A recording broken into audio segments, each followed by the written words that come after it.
Hello and welcome back to the series of machine learning with Python. I am Shruti and I am your instructor for this course. So in this course we are going to cover the decision tree classification. So without any delay, let's begin with the theoretical concept of the decision tree classification as well as the practical concepts of the decision tree classification. So let's begin. So here for the classification, let's conduct one example. Suppose there is a candidate who has a job offer and wants to decide whether he should accept the job offer or not. So to solve this problem, the decision tree starts with the root node, that is your salary between, or say salary attribute by that person. Okay, so the root node splits further into the next decision node, that is distance from office, and one leaf node based on the corresponding labels. So the next decision node further gets into the split one decision node, that is your cap facility, and finally the decision node splits into again two leaf node, that is accept offer or declined offer. So like this. So this is your decision tree classification. So now how does this decision tree algorithm exactly works? So in the decision tree, for predicting the class of the given data set, the algorithm starts from the root node of the tree, as we already discussed this. So this algorithm compares the value of your root attribute with the record, or say your real data attribute, and based on the comparison follows the branch and jumps to the next node. So for this next node, the algorithm again compares the attribute value with the other subnodes and move further. So it continues the process until it reaches the leaf node of the tree. So to complete the process, can better understand the given algorithm, like begin the tree with the root node, says S, which contains the complete data set. Then we have a second step, that is the finding the best attribute in the data set using the attribute selection measure, that is ASM. Then we are dividing the S into the subsets that contain the possible values for the best attribute. Then we generate the decision tree node which contains the best attribute.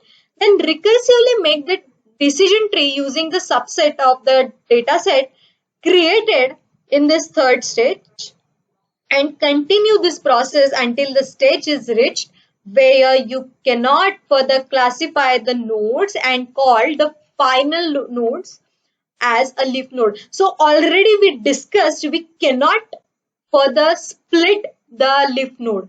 So that is your final node. Okay, so let's begin with the attribute selection measure. So in the previous slides, I already discussed what exactly the information gain. So here, while implementing a decision tree, the main issue arises that how to select the best attribute for the root node and for the subnodes. So because we have to find out the best attribute in case of your data set. So attribute selection measure is the important step. So how to select the best attribute for the root node and for the subnodes? So to solve such a problems, there is a technique called attribute selection measure, or say your ASM. So by this measurement, we can easily select the best attributes for the node. So there are two popular technique in case of your ASM, that is your information gain and Gini index. So information gain is the measurement of changes in the entropy after the segmentation of the data set based on the attribute. So it calculates how much information a feature provides us about a class. So according to the value of information gain, we'll split the node and build one decision tree. So decision tree algorithm always try to maximize the value of your information gain, and node or attribute having the highest information gain is splitted first. And it can be calculated using this formula, that is information gain is equals to entropy weighted average into entropy of each feature. So what is this entropy? So entropy is a metric to measure the impurity in a given attribute. So it specifies the randomness in the data. So entropy can be calculated by using uh, this formula, that is entropy of S is minus P of this. Again, a P is your probability of yes and no.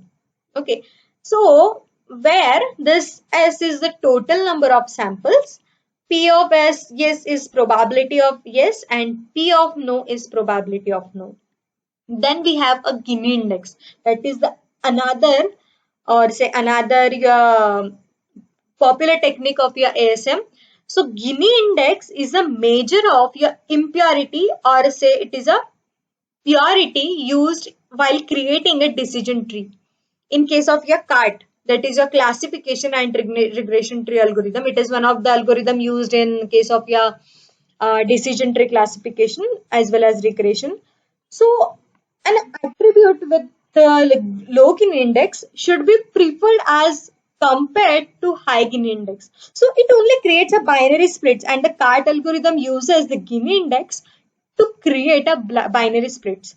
So Gini index, it is the name of basically the name of the cost function that is used to evaluate the binary splits in the data set, which works with the categorical target variable, that is your success or failure.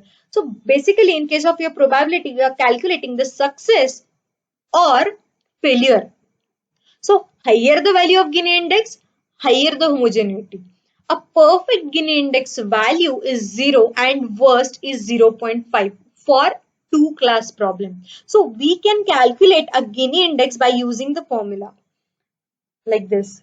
Okay.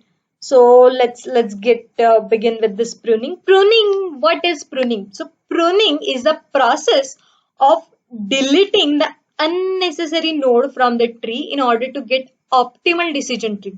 A too large tree increases the risk of overfitting, and a small tree may not capture all important feature in case of your dataset. So therefore, a technique that decreases the size of learning tree without reducing accuracy is called your pruning. So there are mainly two types of pruning, that is cost complexity pruning and reduced error pruning. So let's focus on what exactly the pruning is. So pruning is the splitting process result in a fully growth tree until the stop criteria is reached. But the fully growth tree likely to overfit the data, leading to poor accuracy or say your unseen data. Why we are using this pruning? The common problem with the decision tree is especially having a table full of columns. They fit a lot. Sometimes it looks like a tree memorized training data set. If there is no limit on decision tree, it will give you 100% accuracy on the training data set, because in the worst case it will end up making a one leap for each observation. So thus this affects the accuracy when predicting samples that are not part of this training set. So, so we can remove this overfitting problem by using the pruning of decision tree. One more way is there, that is called your random forest. We will again discuss this, what exactly the random forest is in next slides. So in pruning, you need to trim off the branches of the tree. That is, remove the decision node starting from the leaf node such that the overall accuracy is not disturbed. This is done by segregating the training set into two sets, that is a training data set D and the validation data set. So prepare the decision tree using the segregation training set, then continue the trimming tree according to the optimization of the accuracy of validation dataset. So here we are the age attribute in the left side. Here you can see the age attribute tree has pruned as it has more importance on the right side of the tree. So hence we remove the overfitting like this. Now let's begin. Now when you choose this decision tree classification, so assume that you have a data set where the data points are randomly distributed. Consider this. Okay, so for randomly distributed data set like this, you should not go for the other classification algorithm like SVM, K-means, new Bayes. So as more randomness in the data set will create more entropy. So you must choose an algorithm that minimize the entropy and maximize the information gain. So in this context, you should implement a decision tree for the classification. Again, what exactly the information gain is? Information gain, first discuss entropy. Entropy is the measure of the randomness or impurity contained in the data set, and information gain is exactly opposite to your entropy, that measures the decrease in the entropy. So that means you have to maximize the information gain and minimize the entropy. Okay, so how does this algorithm works? So this algorithm works based on the maximizing the information gain in the groups of the data points. So that means it splits the data points into optimal parts or say subtree in such a way that it contains much of the information and less randomness. So here we are splitting this data set. So that's why it selects the best attribute using your attribute selection measures to split the data. So for the above data, for this data, it would split them by use in this way.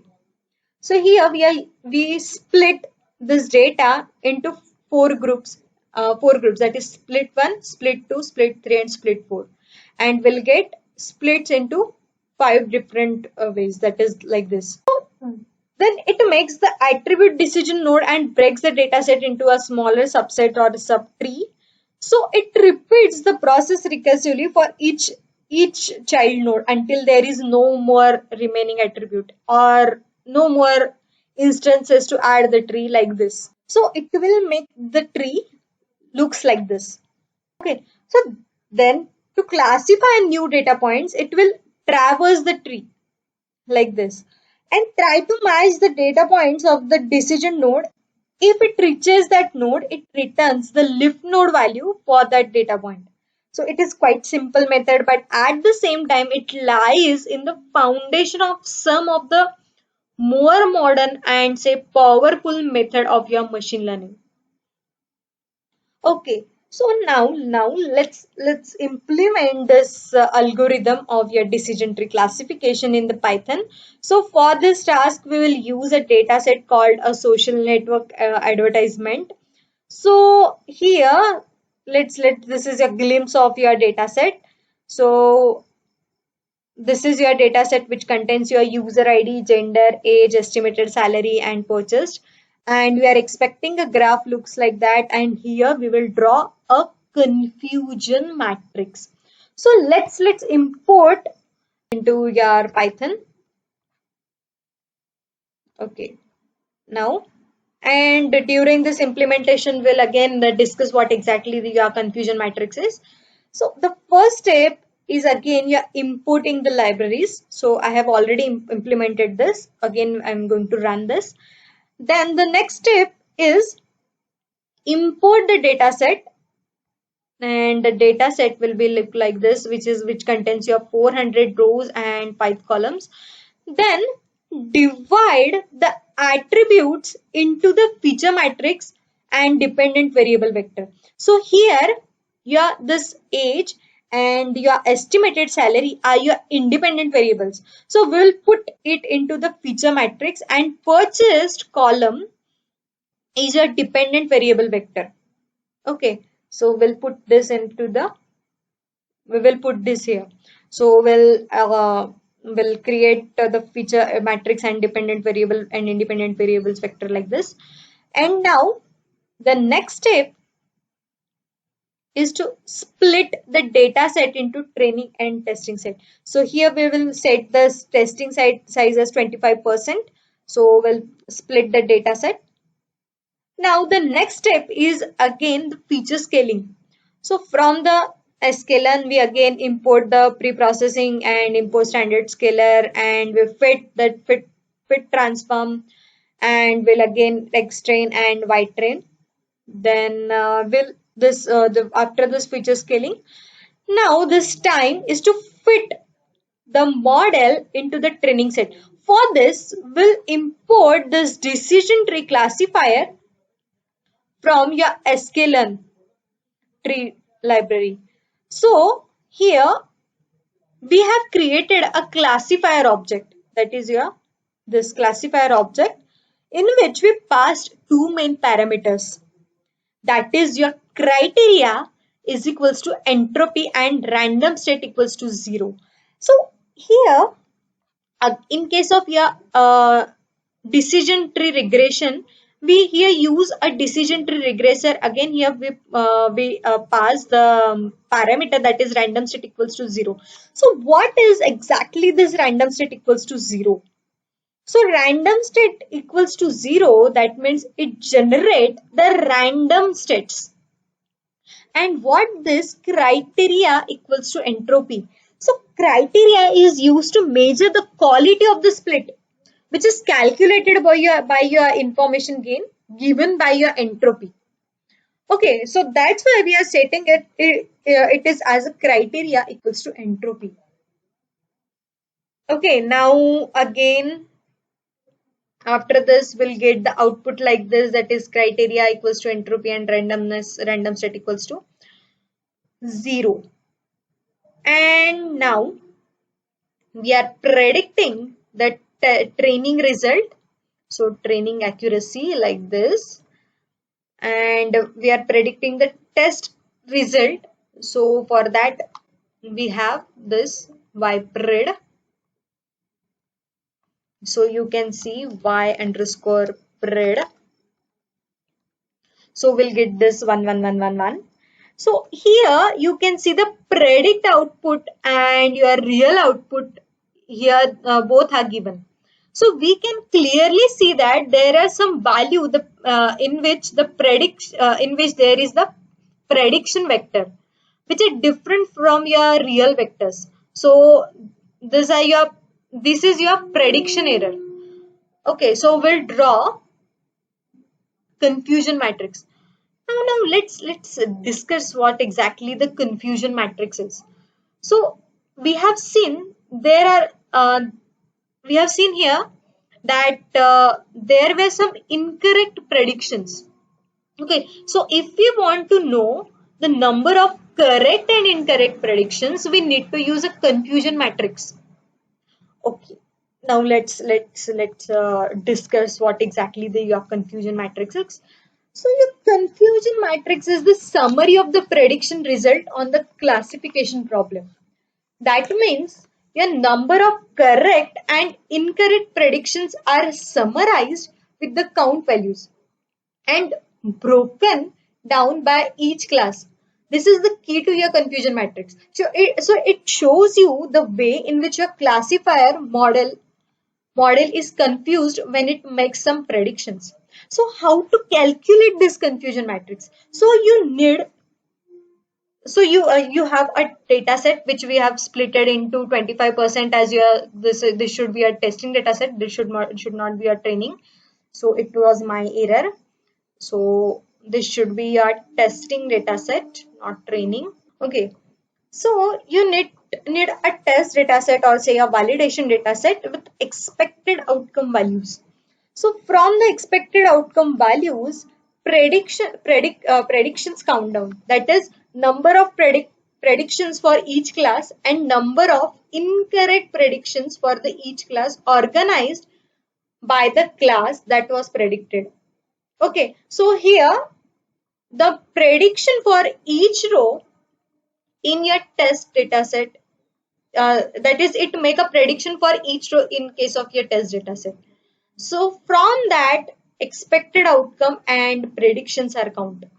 Okay, so these are then organized into a table or the matrix like this.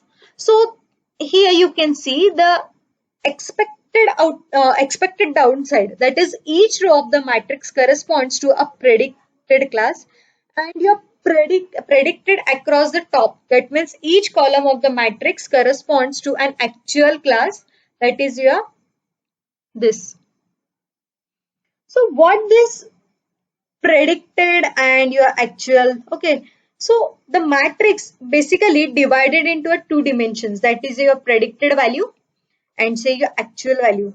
So along with the total number of predictions, predicted value are those which are predicted by the model, and actual values are those are the true values for the given observation. So it will look like this. So this is your TP, that is your true positive, which means the model has predicted yes and the actual value was also true.